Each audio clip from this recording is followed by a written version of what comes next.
Alors ce matin, la parole que le Seigneur a mise dans mon cœur, c'est de vous parler de...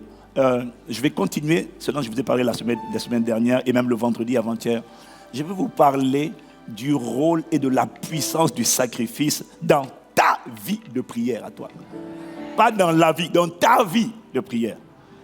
Le rôle et la puissance du sacrifice dans ta vie de prière. Il y a une puissance, j'ai commencé à en parler la semaine dernière, et je vous ai dit, je vous dois la sincérité. Donc, ce dont je te parle, ce n'est pas un message dont j'ai entendu parler, c'est un vécu. Sauf qu'il faut le partager, c'est le genre de choses que les gens n'osent pas, dont on n'ose pas parler, parce que quand on en parle, parfois on est étiqueté. Alors, permets-moi d'abord de commencer par un préambule. Ce n'est pas parce qu'une vérité est pervertie par des gens avec des mauvaises intentions, notamment des mauvaises motivations comme l'appât du gain. Ce n'est pas parce qu'une vérité est pervertie par des gens malveillants que cette vérité est devenue un mensonge.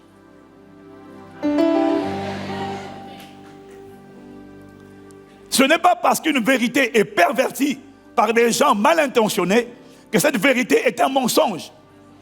Ce n'est pas parce que tu as des gens qui annoncent l'évangile avec des motivations purement financières, avec la mentalité de mercenaire. Ce n'est pas parce qu'il y a des gens qui annoncent l'évangile pour gagner de l'argent que l'évangile n'est pas pour autant la bonne nouvelle. Je n'aime pas ton attitude là. Parce que même s'il y en a qui pervertissent l'évangile, même s'il y en a qui prêchent l'évangile avec des mauvaises intentions, des mauvaises dispositions de cœur, il n'empêche quand même que Paul dit, je n'ai pas honte de l'évangile, car elle est la puissance de Dieu pour le salut de quiconque croit.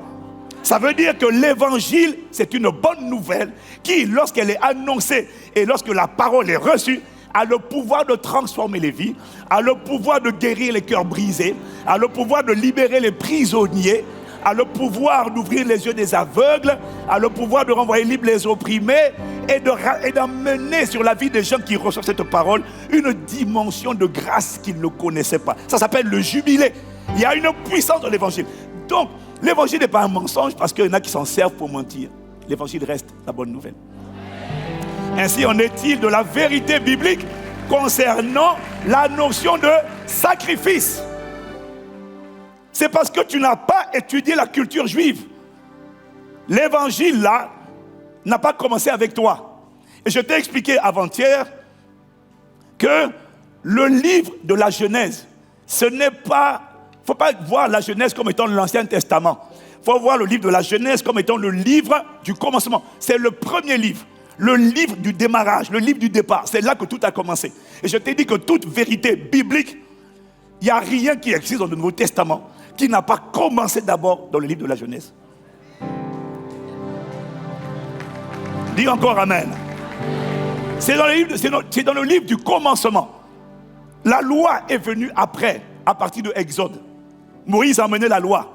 Mais avant que Moïse amène la loi, il y avait d'abord la foi. La Bible n'a pas commencé par la loi. L'histoire de la Bible n'a pas commencé par la loi. L'histoire de la Bible a commencé par la foi. Le premier homme qui a marché par la foi, ce n'est pas toi, c'est Abraham. C'est le père de la foi. Et il a marché avec Dieu par la foi.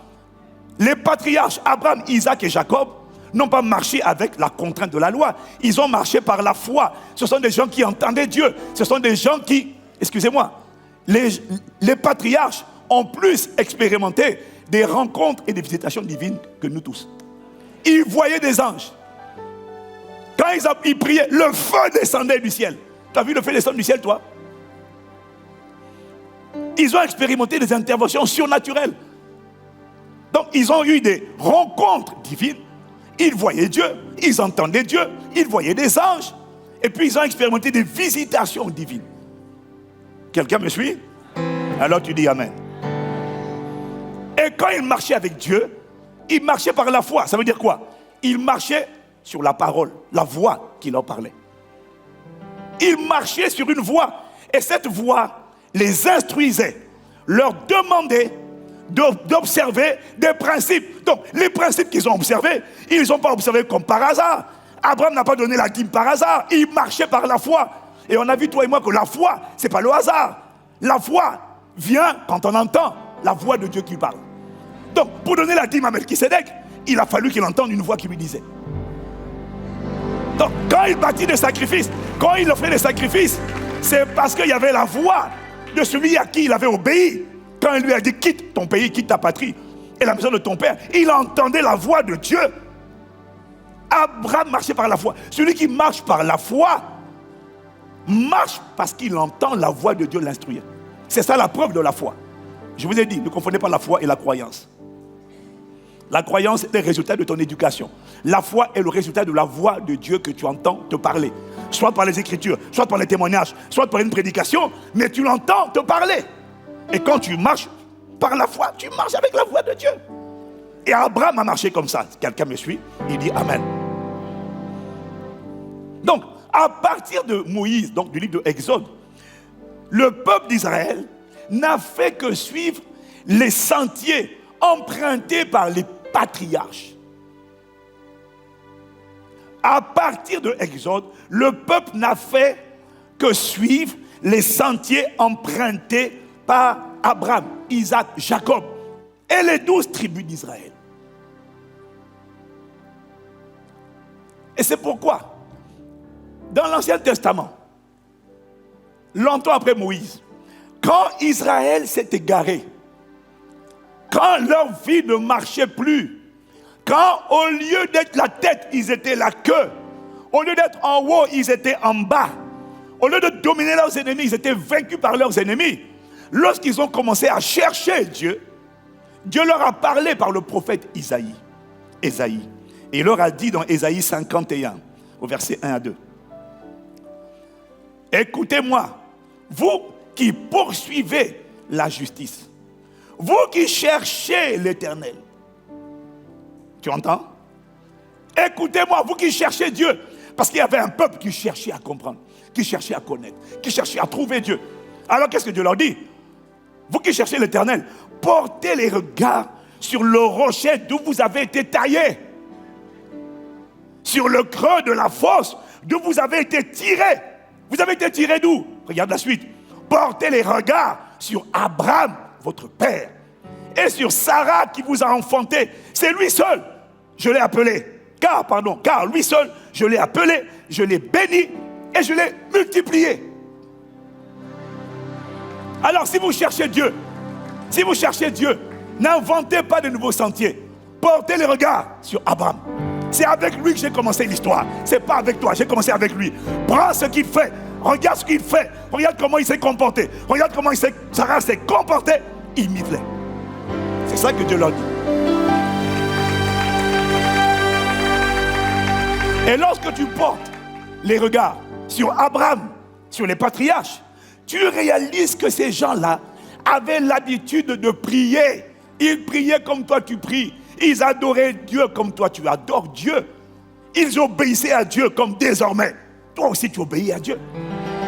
Mais en plus de faire tout ça, tu ne fais rien de plus qu'eux. Ils offraient des sacrifices sur des autels. Ils érigeaient des autels et ils y bâtissaient des sacrifices. Si tu me suis, tu dis Amen. Exemple dans Genèse verset 12. Genèse 12 au verset 7. L'Éternel apparut à Abraham et dit, je donnerai ce pays à ta postérité. Et Abraham bâtit là un autel à l'Éternel qui lui était apparu. J'ai remarqué que chaque fois que Dieu leur apparaissait et leur donnait une promesse, une prophétie, les patriarches répondaient à la parole et à la prophétie, pas seulement avec Amen. Ils disaient Amen et puis ils apportaient un sacrifice.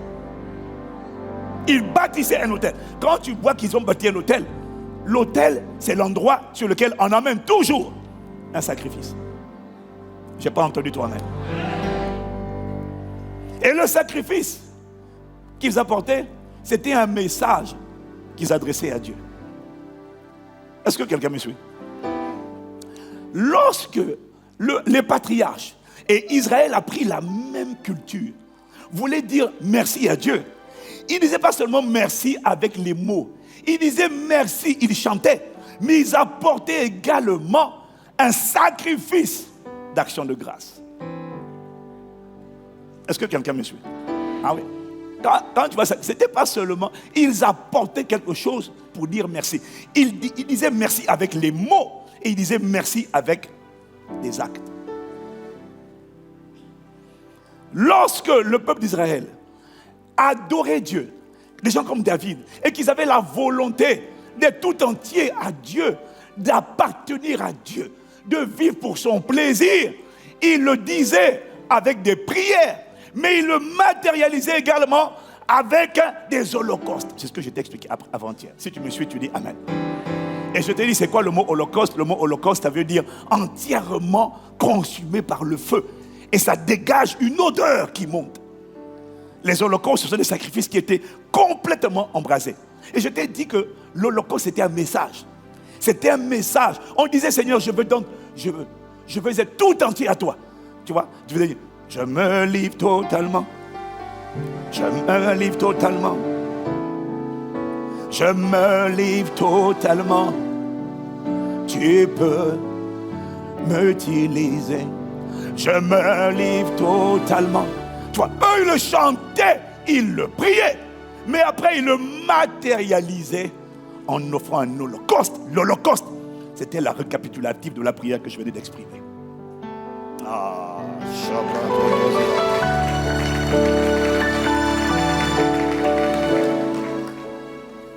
si tu me suis, tu dis Amen. Donne-moi un meilleur Amen.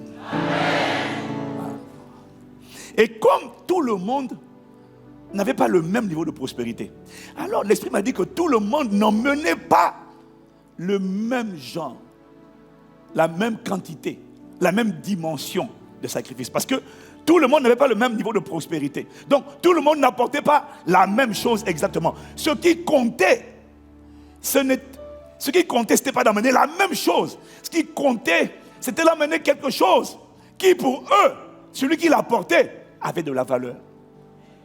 Parce qu'il est roi. Et qu'on n'offre pas n'importe quoi à un chef d'État.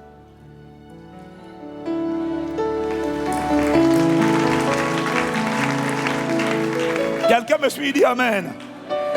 Alors pourquoi ils sacrifiaient les animaux et les produits de la terre?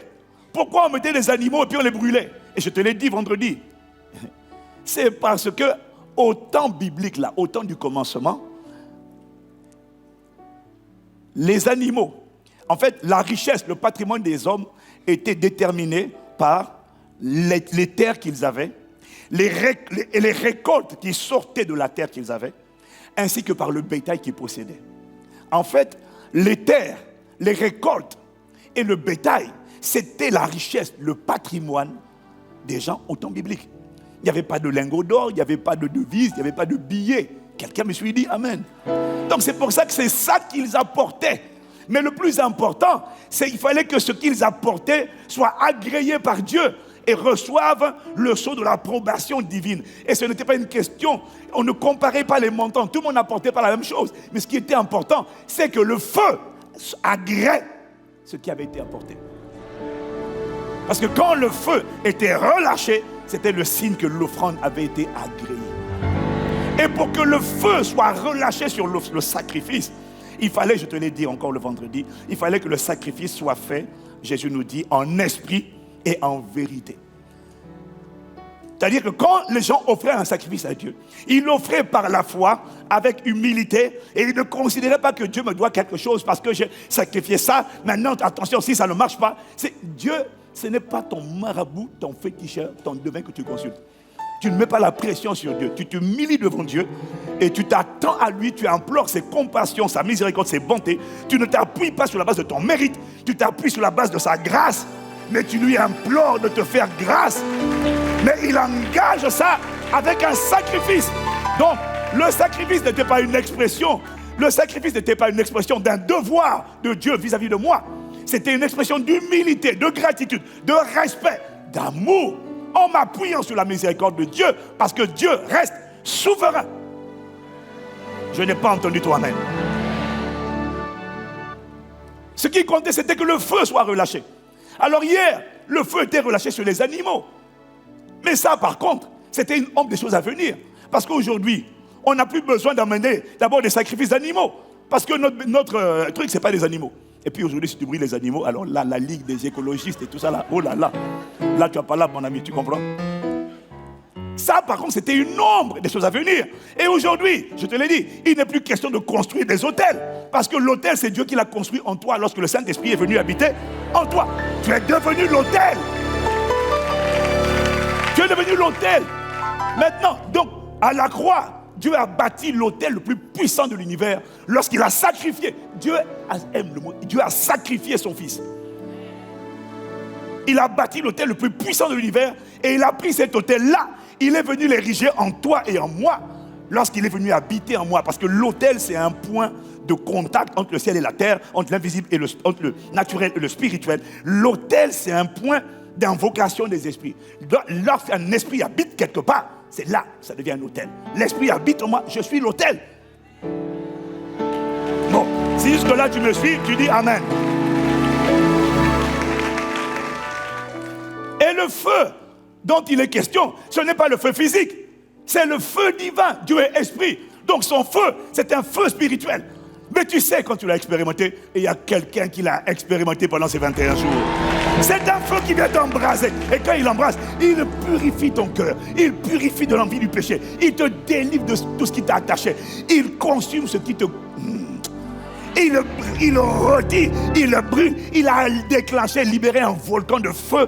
Et tout sur tout ce qui n'était pas de lui. Le seul qui va sortir de là, qui va résister, c'est lui-même. Tout ce que Dieu n'a pas planté en toi périt par le feu. Donc, lorsque tu passes de la lourdeur à la vigueur, c'est parce que le feu t'a consumé.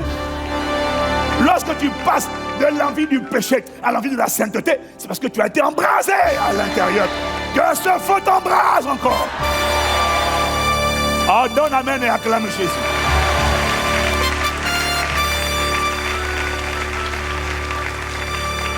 Donc, le feu dont tu as besoin, c'est le feu qui consume ton esprit, qui consume ton cœur. Et ça dépend des sacrifices que tu offres. Et bien évidemment, je te l'ai dit, je te le redis encore, le sacrifice dont on parle, on va arriver là-bas tout à l'heure, mais le sacrifice dont on parle, ce n'est pas une affaire d'argent seulement. Le sacrifice est composé de deux choses. L'offrande de ce que je suis, mon obéissance. Je te l'ai dit, la plus grande expression, le plus grand des sacrifices, c'est l'obéissance. Lorsque je n'ai pas envie de rendre grâce parce que je suis frappé par le malheur, mais que je décide quand même de rendre grâce à Dieu en tout temps, et sa louange sera toujours de ma bouche. Lorsque je chante, alors que tout en moi n'a pas envie de chanter, je suis en train d'offrir à Dieu un sacrifice. L'amertume veut rentrer, mais quand je fais ce que Dieu me demande de faire, alors que je n'ai pas envie de le faire, tu vas constater qu'il y a un feu qui est relâché. Et soudainement, parce que tu as obéi, tu te sens fortifié. Cette force, c'est parce qu'il y a un feu qui a été relâché. Que ce feu soit permanent dans ta vie.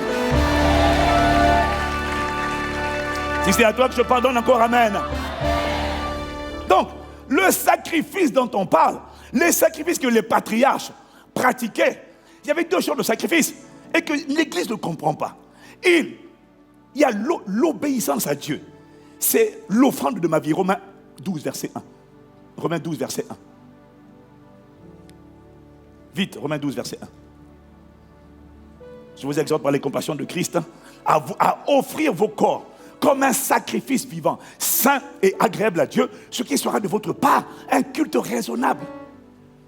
Donc, lorsque je m'offre à Dieu, c'est ce qu'on appelle l'obéissance. Lorsque je renonce à l'impureté pour marcher dans la sainteté, alors que tout en moi veut l'impudicité, c'est un sacrifice. Je n'ai pas entendu toi-même. Donc ça c'est quoi? C'est quelle partie du sacrifice?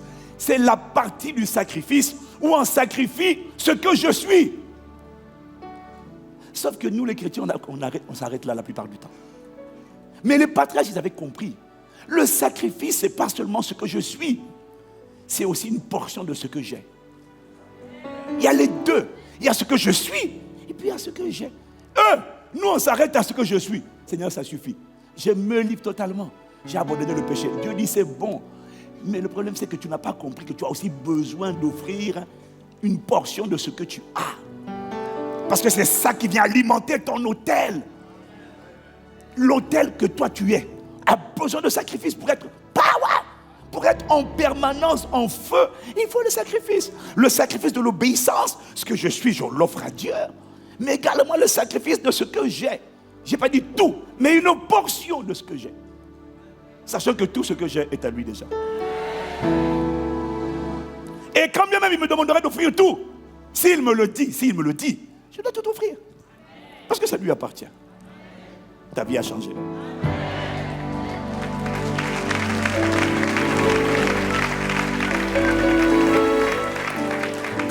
Donne encore amen. Alors, les patriarches, Abraham, Isaac, Jacob, les patriarches du livre du commencement, chaque fois que Dieu leur apparaissait et leur parlait, ils répondaient toujours, pas seulement avec amen, ils répondaient avec un sacrifice, pas seulement avec une offrande. Parce que j'ai demandé à Dieu, c'est quoi la différence entre l'offrande et le sacrifice? Parce que dans l'hébreu, ce n'est pas le même mot, dans le grec, ce n'est pas le même mot. Et tu sais ce qu'il m'a répondu? L'offrande, c'est quand tu donnes à Dieu ce que tu as. Le sacrifice, c'est quand tu donnes à Dieu ce qui te coûte.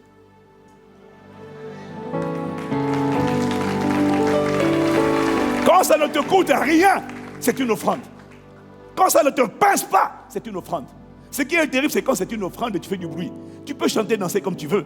Ce que tu cherches, ce n'est pas danser, chanter. Ce que tu cherches, c'est l'agrément de Dieu. Et Dieu relâche le feu quand il y a un sacrifice. Donc, il y a des offrandes qui sont des sacrifices parce qu'elles traduisent quelque chose qui est une marque de respect et qui te coûte. Et puis, il y a des offrandes qui ne sont pas du tout des sacrifices. La veuve qui a donné une pièce là, un sou, elle a donné un sacrifice. Tu avais l'impression que c'était 1 centime, 10 centimes, mais pour elle, c'était un sacrifice. Et pour beaucoup de riches, ce n'est pas un sacrifice. Parce qu'après, ils en ont plein. C'est pour ça que le sacrifice ne se mesure pas en valeur absolue. Ce n'est pas une question de non, moi j'ai donné 1000 euros, j'ai donné ma maison. Ce n'est pas ça. C'est qu'est-ce que ça représente ce que tu as donné. Je te supplie de comprendre. Le secret du feu, c'est le sacrifice. Alors pourquoi les patriarches, non seulement ils adoraient, ils priaient, ils obéissaient, et ils offraient des sacrifices? Pourquoi? Et laisse-moi me montrer 2 bonnes raisons. 1, c'est parce que c'était une expression, je l'ai dit, d'amour, de respect, de révérence. En fait, par le sacrifice, ils expliquaient, ils traduisaient un message à Dieu. Tu as la première place dans ma vie. Tu es respecté, honoré, révéré dans ma vie. Quelqu'un me suit? Apporter un sacrifice, c'était une manière de dire à Dieu, je t'adore au-delà des mots. Parce qu'il est écrit dans 1 Jean 3, verset 18, petits enfants, n'aimons pas en parole et avec la langue, mais en action et avec vérité. C'est-à-dire sincérité. Ceux qui apportaient des sacrifices disaient à Dieu, Seigneur, je t'aime, mais ce n'est pas que des mots. Je le traduis par un sacrifice d'action de grâce, un sacrifice de communion. Les seuls sacrifices qui ont disparu, qui étaient dans l'Ancien Testament, je vous ai dit, il y avait des sacrifices volontaires, puis il y avait des sacrifices obligatoires. Les sacrifices obligatoires, c'était les sacrifices de culpabilité et d'expiation. Ça c'est plus d'actualité, parce que Jésus a pris notre place. Il a fait l'expiation à notre place, et il a pris notre condamnation pour nous donner sa justice. Donc on n'a plus besoin d'offrir des sacrifices, ni de culpabilité, ni d'expiation. C'est fini. Ça, c'était l'ombre des choses à venir. Ça, oui. Mais les sacrifices volontaires, c'est pas fini. C'est pas fini. C'est pas obligatoire. C'est volontaire. Mais tu dois comprendre le secret qu'il y a derrière. Pourquoi les patriarches, en plus d'adorer, de chanter, de prier, ils offraient des sacrifices? 1, c'était une expression de leur amour et de leur respect pour Dieu. Et tu remarqueras que c'est uniquement lorsque Abraham a accepté de sacrifier son fils Isaac. C'est uniquement lorsque Abraham, dans Genèse 22, a accepté de sacrifier Isaac. Et pourtant, avant, Abraham aimait Dieu. Et pourtant, avant, Abraham priait Dieu. Et pourtant, avant, Abraham offrait des sacrifices. Mais c'est uniquement lorsqu'il a accepté d'offrir Isaac que Dieu lui a dit, dans Genèse 22, verset 12, il lui a dit, maintenant je sais maintenant. Il lui a dit, arrête, ne sacrifie pas ton fils. Abraham avait accepté. Dis Amen. Mais quand il a voulu sacrifier, égorger son fils et le brûler, Dieu a dit non. Non. Maintenant, je sais que tu crains Dieu, que tu révères Dieu. Parce que, d'autres versions disent, puisque tu n'as pas refusé ton fils, ton unique. Maintenant, je sais que tu crains. Maintenant, je sais que tu as de la révérence. Maintenant, je sais que tu me places au-dessus de tout.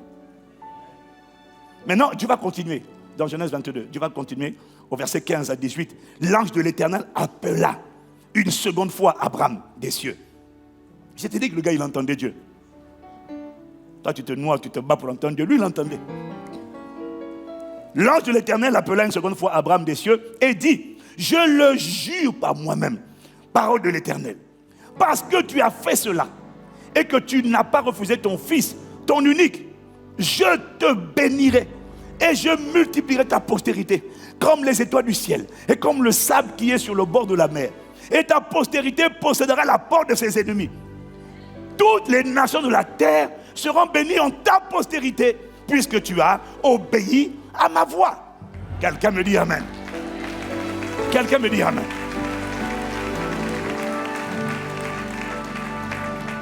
Mais alors, moi j'ai un problème avec ce texte. J'ai un problème. Vous savez c'est quoi?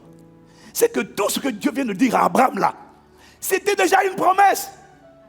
Il lui avait dit ça depuis longtemps. Il lui a dit ça quand il l'a appelé dans Genèse 12. Il lui a répété dans plusieurs passages. Il lui a déjà dit ça. Est-ce que quelqu'un me suit? Mais Dieu lui redit ce qu'il lui a déjà dit. Mais pourquoi?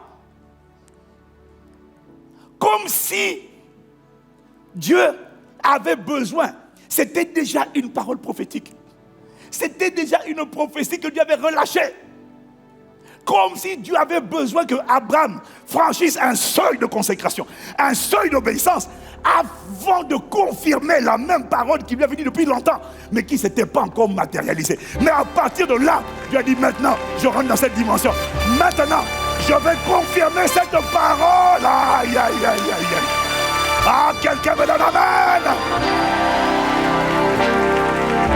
Dieu avait déjà dit, mais là, il n'a pas seulement dit, il l'a confirmé, il l'a scellé et il l'a établi. Dès que Abraham a franchi un autre palier, tu n'as aucune idée du nombre de paroles prophétiques que Dieu a données sur ta vie, qui attendent de ta part un sacrifice pour être scellé et établi, pour dire maintenant, je te fais rentrer dans la dimension de la parole. Mais tu n'as pas dit amen comme le tonnerre. Donne encore amen.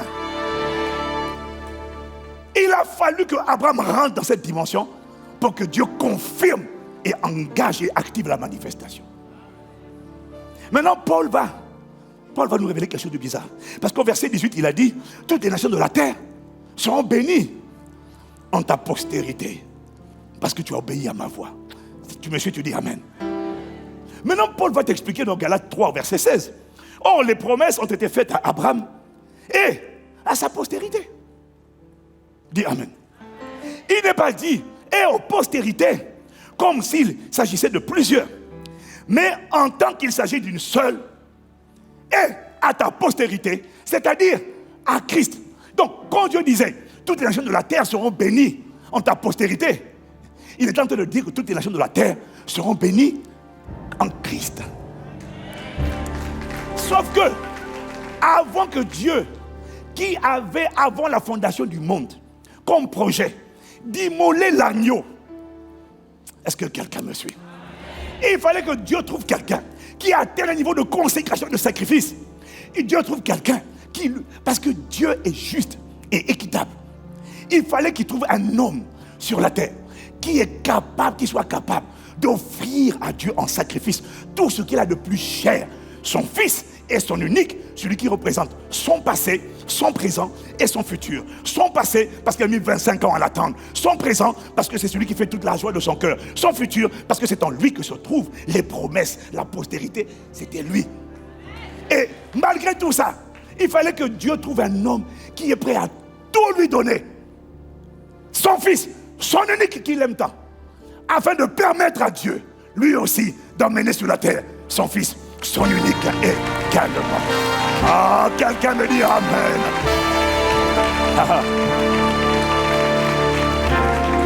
Donc, le sacrifice d'Abraham a donné à Dieu l'autorisation légale d'emmener lui aussi le sacrifice de l'agneau. Oh, acclame Jésus, acclame Jésus, acclame Jésus. Si quelqu'un me suit, il dit Amen. Donc, pourquoi est-ce qu'ils offraient des sacrifices?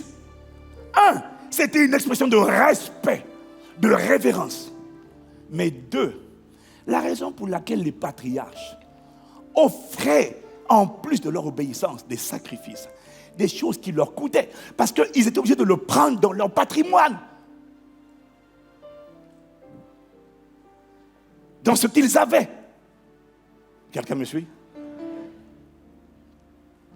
Dieu m'a dit, l'Esprit m'a dit, ils offraient des sacrifices, et ça tu l'as déjà compris, pour renforcer la puissance de leur autel personnel, afin que les paroles que Dieu a relâchées sur leur vie ne soient pas contrecarrées, bloquées, empêchées par des autels sataniques qui parleraient plus fort que leur propre autel. Voilà pourquoi il fallait alimenter l'autel. Parce que l'alimentation de l'autel, c'est l'accumulation des sacrifices, accumule le feu et fait sortir la puissance de l'autel.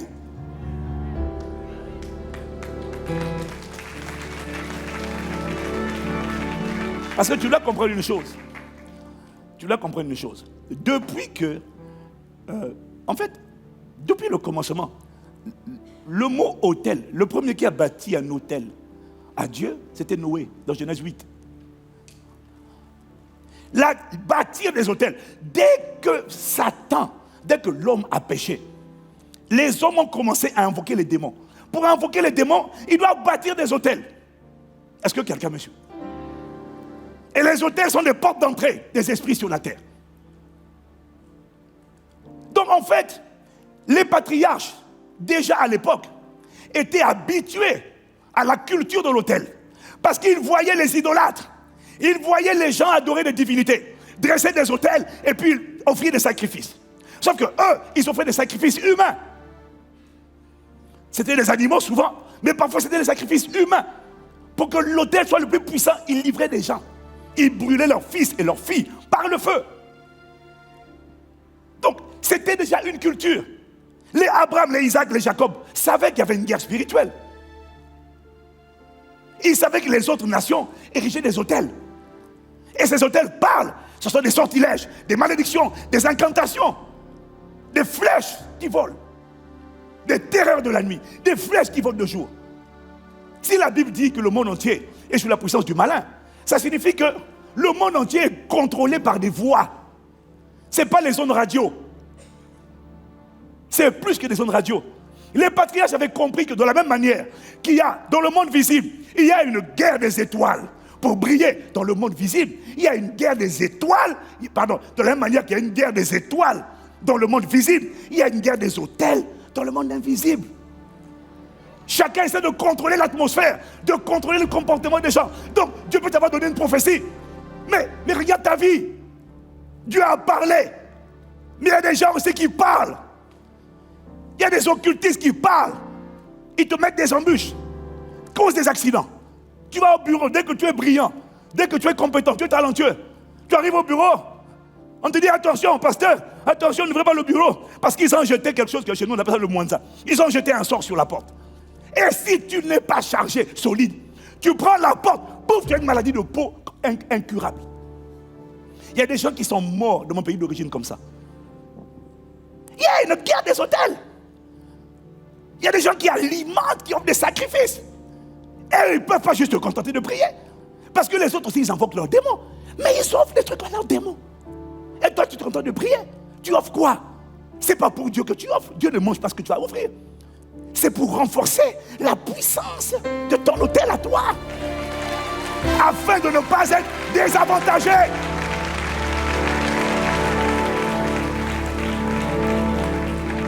Mais quelqu'un me dit Amen. gens ne savent pas qu'il y a une guerre des autels dans le monde invisible. Tu as des gens qui bâtissent et qui appellent l'infortune, le malheur, la pauvreté, l'échec. Aujourd'hui, tu vas bien. Demain, tu es lourd et miré l'hippopotame. Tu crois que c'est le hasard? Le diable ne se repose pas. Les argents du diable ne se reposent pas. En France, ce n'est pas en Afrique, c'est dans le monde. Le monde entier est sous la puissance du malin. Ça veut dire que le malin tient le monde par des hôtels. Tu appelles ça musée, c'est un hôtel. Tu appelles ça monument, c'est un hôtel. Tu appelles ça restaurant, c'est un hôtel. C'est un lieu de concentration, d'invocation. Les gens viennent là et puis ils invoquent. C'est un hôtel. Et toi, tu te balades partout comme ça là.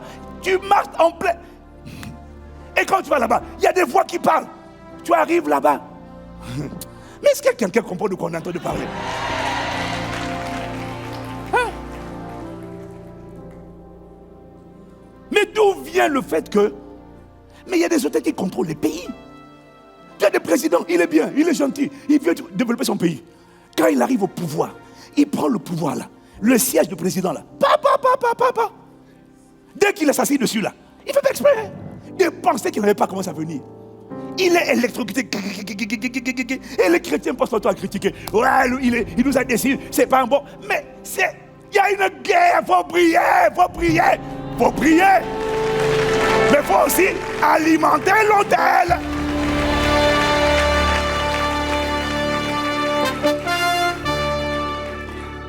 L'autel, ce sont des voies qui parcourent la terre. Des voies. Et quand ça vient sur toi, tu commences à avoir des pensées que tu n'avais pas. Tu étais fort, tu étais joyeux. Boum, ça tombe sur toi. Et puis tu ne comprends pas pourquoi. Ce n'est pas une affaire de je suis enfant de Dieu. C'est une affaire de 1. Je dois être un homme de prière. 2. Je dois être un homme de sacrifice. Je dois combiner comme les patriarches les sacrifices et la prière. Comme le père Abraham d'où j'étais taillé, je suis sorti. Prière et sacrifice. Je renforce la puissance de mon autel.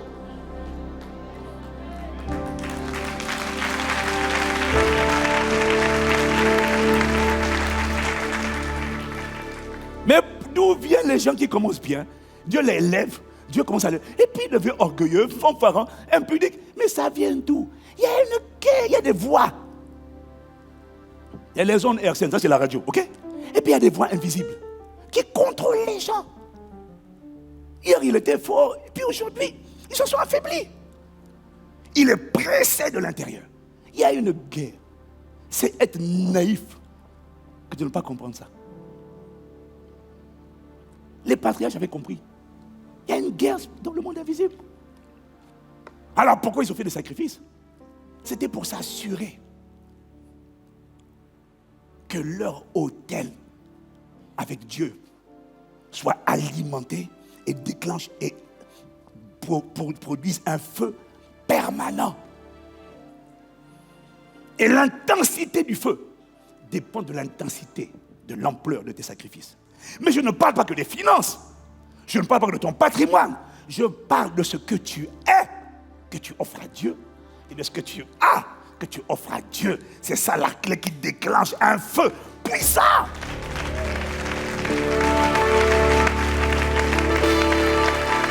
C'est pour ça qu'on prie tous. On n'a pas tous la même puissance. C'est pas seulement le jeûne et la prière. Il y a le jeûne, c'est même pas le jeûne. Je te dis, arrête de te torturer, c'est même pas le jeûne. Moi, mon secret, c'est pas le jeûne. Mon secret, c'est l'obéissance à Dieu, l'offrande de qui je suis, et puis l'offrande de tout ce que Dieu me donne. Il n'y a personne parmi vous qui a donné autant que ma femme et moi. Personne. Je te dis, tu vois, là. Il n'y a personne. Je suis sûr. Je suis droit de mes bottes. Je suis certain de mon affirmation. Personne n'a donné autant que nous. Donc je sais de quoi je te parle. Attends, tu vois, ouais, power. Oui, il y a power. Et cette power va aller en augmentant. Ah ouais. Mais ce n'est pas le hasard. Ce sont tes sacrifices qui te rendent puissant. C'est ce que je t'ai montré la semaine dernière. Si tu as entendu, tu dis Amen. Alors les patriarches, ils avaient l'habitude de faire ça. De prier, d'obéir, d'adorer et de sacrifier. Et puis un jour, le peuple d'Israël Dieu leur parle, dans 2 Rois, chapitre 3. Dieu leur parle. Dieu leur dit aujourd'hui là, dans 2 Rois, chapitre 3, verset 17. Dieu leur parle. Les patriarches, les pères, quand Dieu leur parlait, ils répondaient à la parole prophétique par un sacrifice. Juste pour s'assurer que la prophétie là ne soit pas détournée de sa trajectoire par un autel maléfique qui serait plus puissant que mon autel à moi. Parce que l'autel de la croix est plus puissant. Le problème, c'est la puissance qui sort de l'autel. Sans sacrifice, there is no power.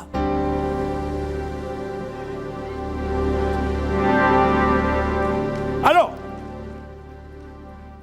Israël avait cette attitude-là, normalement. Et là, quand tu vas dans 2 Rois chapitre 3, tu vois le peuple d'Israël, Dieu leur a parlé. Verset 17. Ainsi parle l'Éternel. Ça veut dire Dieu a parlé. Vous n'apercevrez point de vent et vous ne verrez point de pluie.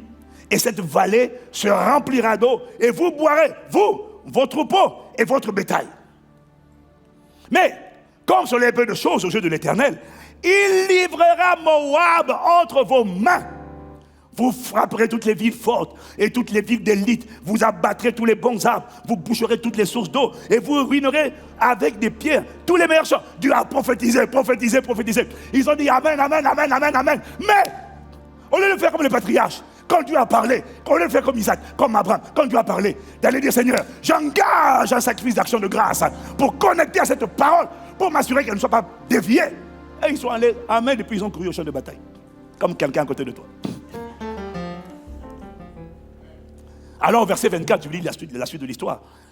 Mais Israël se leva et frappa Moab, qui prit la fuite devant eux. Ils pénétrèrent dans le pays et ils frappèrent Moab. Donc, ils sont en train d'accomplir la prophétie. Il dit Amen. Ah, je n'ai pas entendu ton Amen. Verset 25. Ils renversèrent les villes. Ils jetèrent chacun des pierres dans tous les meilleurs champs et les en remplirent. Ils bouchèrent toutes les sources d'eau et ils abattirent tous les bons arbres et les frondeurs enveloppèrent et bâtirent Kir-Haret. Oh, miséricorde. Dont on ne laissa que les pierres. La prophétie est en train de s'accomplir. Ils sont en train d'aller dans la manifestation de leur destinée. Ils sont en train d'accomplir ce que Dieu avait annoncé. Verset 26. Le roi de Moab, voyant qu'il avait le dessous dans le combat, prit avec lui 700 hommes tirant l'épée pour se frayer un passage jusqu'au roi d'Édom. Mais ils ne le purent pas. Il prit alors son fils premier-né, qui devait régner à sa place, et l'offrit en holocauste sur la muraille. Et une grande indignation s'empara d'Israël, qui s'éloigna du roi de Moab et retourna dans le pays. Ils ont bien commencé. La parole a commencé à s'accomplir. Et qu'est-ce que le gars a fait, le roi de Moab? Il a pris son fils qui devait régner à sa place. On ne peut pas offrir plus fort que son premier-né, l'héritier sur le trône. C'est-à-dire que le gars, il a donné comme Abraham son fils, son premier. Principe spirituel. Quand il a fait ça, dans le monde invisible, la divinité à qui il a sacrifié son premier-né, ce qu'il avait de plus cher, il y a un feu satanique qui a été allumé et qui a repoussé Israël. Et la Bible dit, une grande indignation s'empara d'Israël. Les gars n'ont pas compris. Leur zèle a été désactivé. Leur joie a été désactivée. Leur ferveur a été coupée. Comment? Quelque chose est venu contre eux. Ils sont retournés. Quelque chose a soufflé sur eux. Ils ont fait des mythos. Ils n'ont pas été jusqu'à la fin de la prophétie. Tu sais, réfléchis. Alors il y a des vérités, tu vas dire, il veut pas de sacrifice. Tais-toi! Tu ne sais pas de quoi tu vas. Shut up! C'est pour ça que tu n'as aucune puissance. Les démons te baladent. L'amertume, la peur, tout ça, des douleurs. Ah! Il est temps.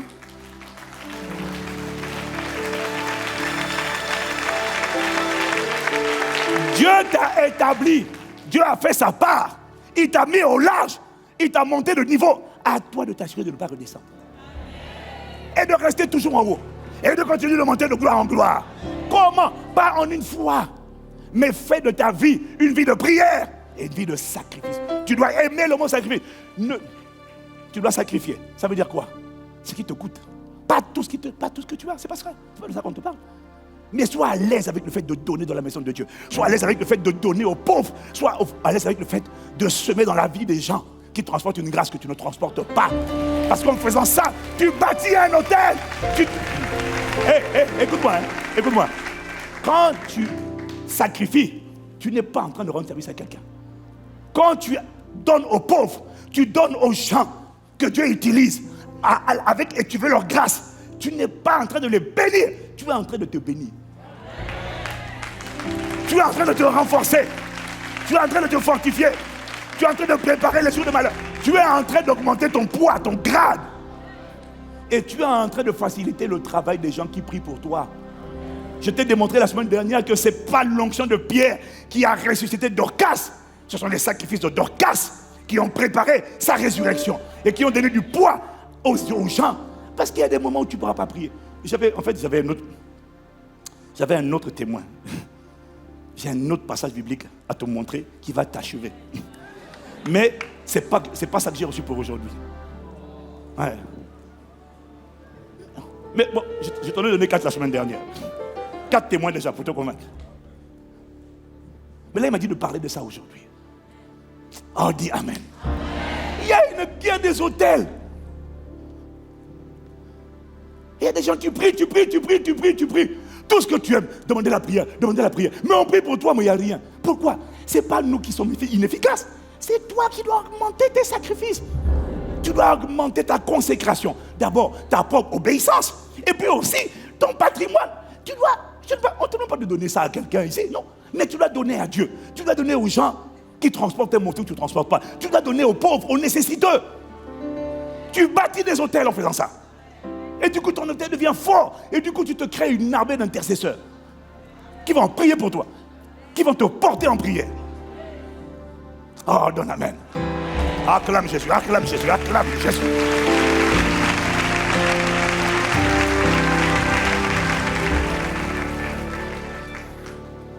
Dieu vient de te faire passer à une autre dimension. Débrouille-toi pour rester à cette dimension. Ce n'est pas une question de prix. Chacun selon sa prospérité. C'est une question de coût. Qu'est-ce que ça te représente? Moi, je t'ai dit, j'étais parti pour donner l'offrande de Salomon. J'avais dit, Dieu m'a dit, bon, pourtant mon offrande, mon hôtel est puissant déjà. Ma femme et moi, là, c'est fort. Mais j'ai dit, non, Seigneur, je veux monter. Parce que j'ai découvert qu'il y a une dimension. Et puis je vois ce que Dieu fait à travers le vase que je suis. Et j'ai décidé, Seigneur, allons plus loin. Plus loin en prière, mais plus loin aussi en power. Donc j'ai dit, je multiplie par 50. C'est un sacrifice pour moi. J'ai dit, c'est bon. Ça va faire mal et je ne sais pas comment je vais faire pour le reste. Dieu, je sais que tu n'es le débiteur de personne. Je sais que ce qu'un homme aura semé, le moissonnera. Je sais.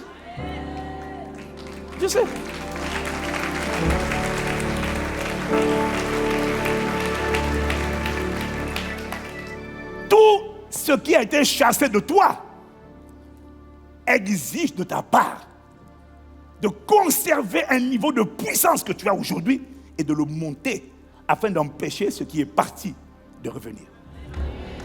Il faut que quand tout ce qui est sorti vienne rôder autour de toi, il faut qu'il voit un brasier vivant. Quand tu ouvres la bouche, tu souffles seulement, il dit, ah, je brûle.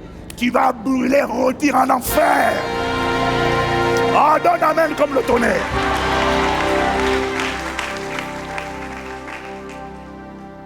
Il y a des mots que tu dois aimer parce que Dieu les aime. Vous savez, je partageais ce message, je partageais cette révélation avec un de mes amis pasteurs. Et puis quand je lui parlais de ça, je lui parlais de ce que Dieu m'a fait comprendre. Je pratiquais, mais il y a une révélation que je n'avais pas. Et puis quand je lui ai partagé ça, il m'a dit, oh, mais c'est fort. Je lui ai montré que ce sont les sacrifices de Dorcas qui ont donné à Pierre la capacité de la ressusciter. Puisqu'on a vu qu'il n'y a pas eu de résurrection avant, Pierre n'a resté aucun mort en dehors de Dorcas. Donc je t'ai dit que le secret, ce n'était pas Pierre, c'est Dorcas. Son sacrifice a parlé. Et quand je lui ai raconté ça, il me dit, non, Bishop, c'est trop fort. Maintenant, je viens de comprendre. Et puis il m'explique qu'il y a quelques temps, quelques années en arrière, il y a une sœur dont le mari était gravement malade. Et les médecins disait que son pronostic, en fait, il n'avait aucune chance de survie. Et je ne sais pas comment elle a su. Poussée par l'esprit, cette sœur, elle a raclé ses tiroirs. Elle a trouvé tout ce qu'elle a pu trouver. Elle a cherché mon ami, pasteur. Elle est partie faire un vœu. Elle a dit, je dépose cette offrande sacrificielle. C'est l'expression de ce qui me coûte. Je ne dirais pas le montant, mais c'était pas un petit montant. Et puis il me dit, mais maintenant que tu me dis ça, je ne te cache pas que je n'ai pas compris ce qui s'est passé. Parce que moi, j'ai fait une prière. Quand elle m'a raconté l'histoire, j'ai dit, ah, bon, en tout cas. Et puis j'ai fait une prière simple. Vraiment, Seigneur, nous implorons ta miséricorde, ta compassion. Je n'ai pas dit, au nom de Jésus-Christ, ah là là, baba, chaka baba, choko. Il n'a pas dit ça. Il dit, Seigneur, vraiment, nous implorons ta miséricorde, ta grâce. Il dit, moi-même, je ne sais pas comment ma prière était une prière basique. Mais la manière dont le diagnostic a tourné, dont la santé de ce frère a été complètement restaurée, il m'a dit, même moi, je n'ai pas compris.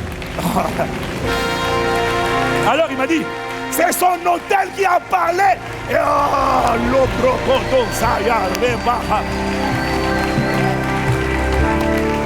bien aimé, c'est un principe. C'est juste qu'on ne le fait pas en disant maintenant que j'ai fait un sacrifice, si Dieu ne guérit pas, il va me décevoir. Non, ça veut dire que tu t'appuies sur ta propre justice, c'est de l'orgueil. On fait un vœu, on crie à Dieu, on s'humilie. On n'achète pas Dieu, mais on s'humilie. Mais sauf qu'on chauffe l'autel. Parce qu'il y a un autel de mort qui est en train d'appeler la mort prématurée de mon mari. J'engage mon sacrifice afin que l'esprit de vie prévale sur mon mari. Et il m'a dit, c'est maintenant que je vais te comprendre la révélation.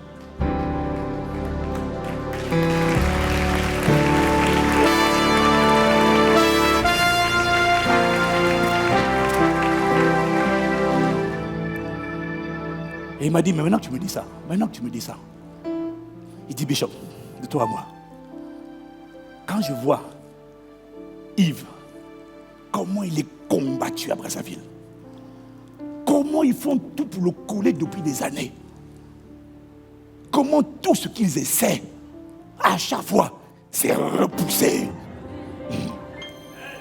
Quand je vois toi, dans un pays hostile comme la France, confronté aux préjugés racistes, confronté à toutes sortes de barricades, confronté à toutes sortes de pots de banane, de fausses accusations. Mais comment tu fais pour faire avancer un projet comme l'Hôtel Royal de dizaines et de dizaines de millions d'euros? Comment vous faites pour construire un projet pareil? Et puis c'est pas moi, c'est lui qui me dit, je suis sûr, ce sont tes sacrifices qui te donnent une puissance qui te permet de continuer d'avancer malgré toutes les adversités que tu as. Ce n'est pas le hasard. Ce n'est pas que le jeûne et la prière. Non, ce sont les deux. Il y a le jeûne, il y a la prière et il y a les sacrifices. Oh, Kotosama, Shakata, Rababo, Kotosia. Oh, ya, ya, ya. Aïe, aïe, aïe, aïe, aïe. Non, mais tu ne comprends pas, tu ne comprends pas. Voilà pourquoi ils disent non. Mais comment ils font? Non, excusez-moi. Là où on va aller cette année, pas l'année prochaine, cette année, c'est le plus gros palais de congrès jamais construit par une église, au moins en Europe. Ça vient d'où? Sacrifice, jeûne, prière, sacrifice. Ah, Marobotoya. Je t'annonce que tu es rentré dans la dimension où à travers toi, Dieu va faire des choses jamais accomplies, jamais vues, jamais expérimentées. Tu vas dans cette dimension. Au nom de Jésus-Christ. J'ai dit tu vas dans cette dimension. Au nom de Jésus-Christ. Il n'y a pas de hasard. Arrête de croire que c'est parce qu'on chante, non. Mais même la capacité à chanter comme ça. Moi-même, je suis le premier scandalisé. Dans le sens, je ne comprends pas. Demandez à tous les pasteurs. Avant de venir prendre le micro, à chaque fois, je suis à genoux comme un enfant. J'ai dit, mais moi, je ne sais pas chanter. Je ne sais pas comment on va faire. Seigneur, c'est quoi ta volonté? Je n'ai aucune instruction. Je ne sais pas où on va. 21 jours de prière, 21 jours d'incertitude. Tu ne sais pas. Mais quand tu prends le micro, Quand tu... Shakatala brokotose, shalakatalama, rekotosi kalababasha, rokotose halamataya. Ce n'est pas toi, mon frère. Il y a une puissance qui sort de l'autel de cet homme. Il y a une power. Ce n'est pas moi. Voilà pourquoi j'ai décidé d'augmenter la puissance de cet autel afin qu'elle impacte jusqu'aux extrémités de la terre. Et cette grâce va se répandre sur toi. Tu seras compté parmi les faiseurs d'exploits dans ton époque et dans ta génération. Parce que le manteau est transmissible, la grâce est transférable, le manteau est transférable, la puissance est transférable. Il y a quelqu'un qui a changé de dimension et qui ne retournera pas là où il était hier. C'est la qualité de ton Amen qui détermine la qualité de ta réception.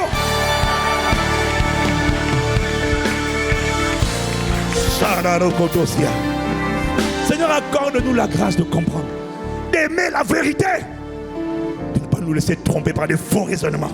Ce genre de message sera toujours critiqué. Ouais, encore ça. Tu n'as rien compris. C'est pour ça que tu te feras molester par des petits démons, des esprits de mort, d'infirmité, des esprits qui vont te molester. Il y a quelqu'un ici qui ne sera plus jamais molesté. Parce qu'il accepte cette parole et il marche dans la dimension de la prière et du sacrifice. Si c'est à toi que je parle, donne un meilleur amen de vibrant comme le tonnerre.